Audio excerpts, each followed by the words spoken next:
Votar em troca de favores, objetos ou dinheiro mesmo? As pessoas vieram na minha porta e perguntaram: você vai votar em tal candidato? Eu disse não. Disse: por quanto você votaria? Em 50 você votaria? Eu disse sim e peguei o dinheiro. Isso pode, produção?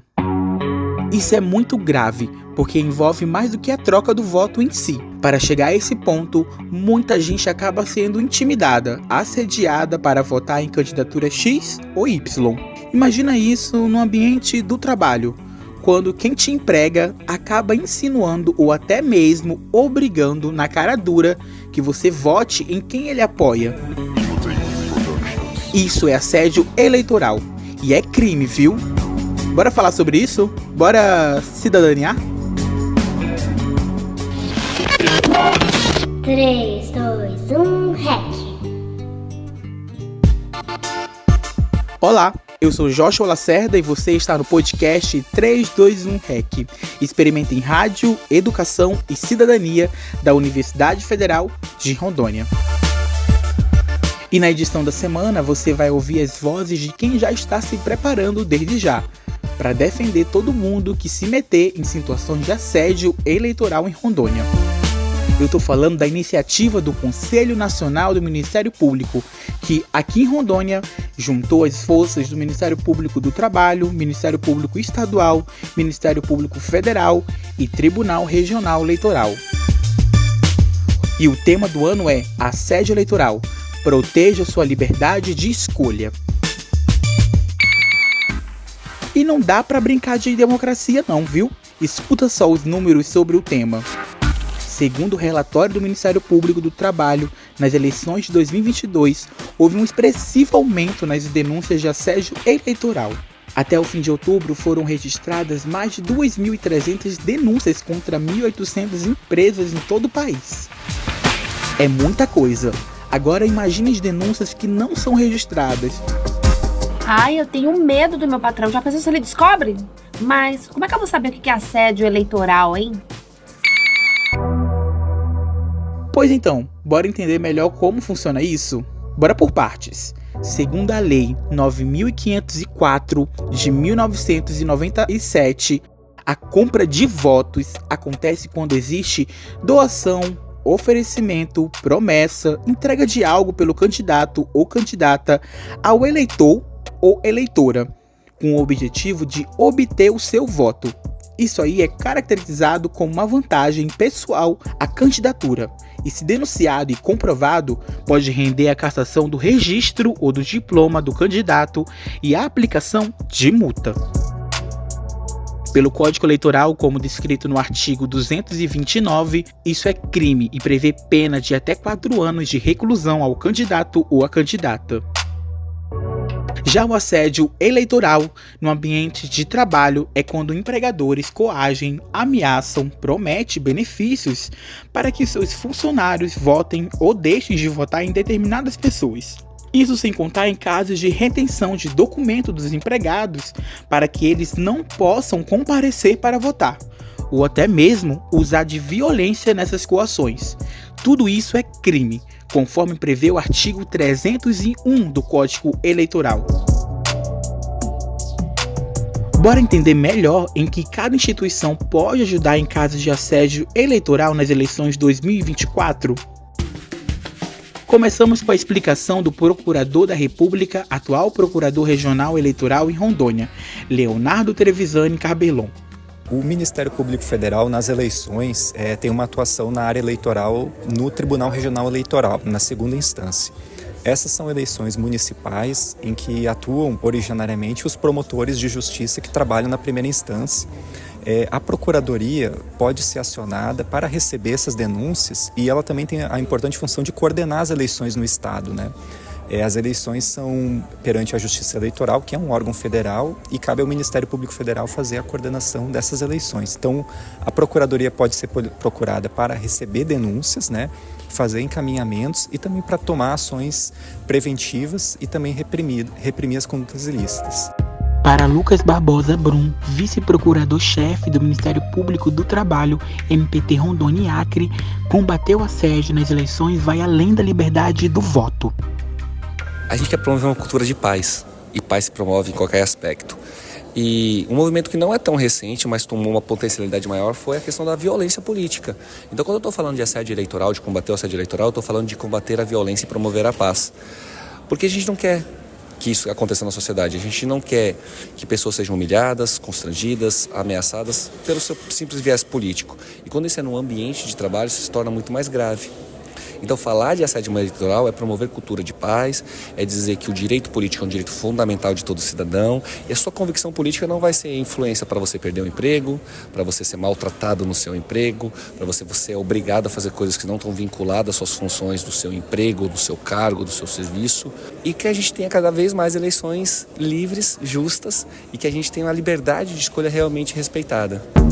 A união entre os ministérios públicos é uma forma de promover, além da cultura de paz, uma resposta mais rápida e acertada a toda a sociedade quando há alguma irregularidade nas eleições. De acordo com o portal do Tribunal Regional Eleitoral, Rondônia possui 52 zonas eleitorais, e nelas se fazem presente promotores e promotoras de justiça para coibir qualquer prática contrária às normas das eleições.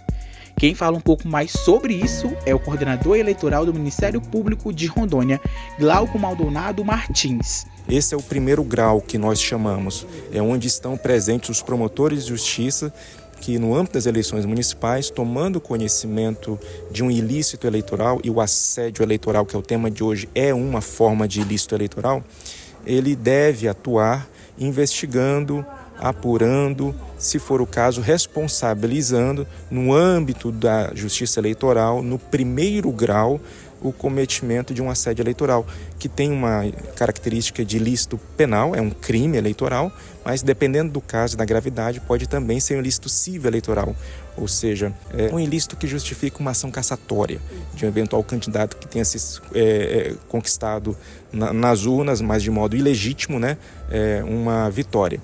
Então, o Ministério Público de Rondônia, por seus promotores eleitorais, ele tem essa responsabilidade no primeiro grau de primeiro apurar e propor as ações cíveis ou criminais de responsabilidade. Letícia Botelho é juíza membro do Tribunal Regional Eleitoral, representando a Ordem dos Advogados do Brasil no Tribunal Regional Eleitoral. Ela toca num assunto importante e bem delicado, a credibilidade das urnas eletrônicas. Vamos ouvir? A questão da urna eletrônica, que foi um questionamento, né, que trouxe uma contenda muito grande, a urna eletrônica ela deve ser respeitada porque ela passa por todo um procedimento de controle, ou seja, um controle de qualidade, controle de confiabilidade, em que a urna eletrônica ela torna muito mais confiável do que um voto no papel como era antigamente.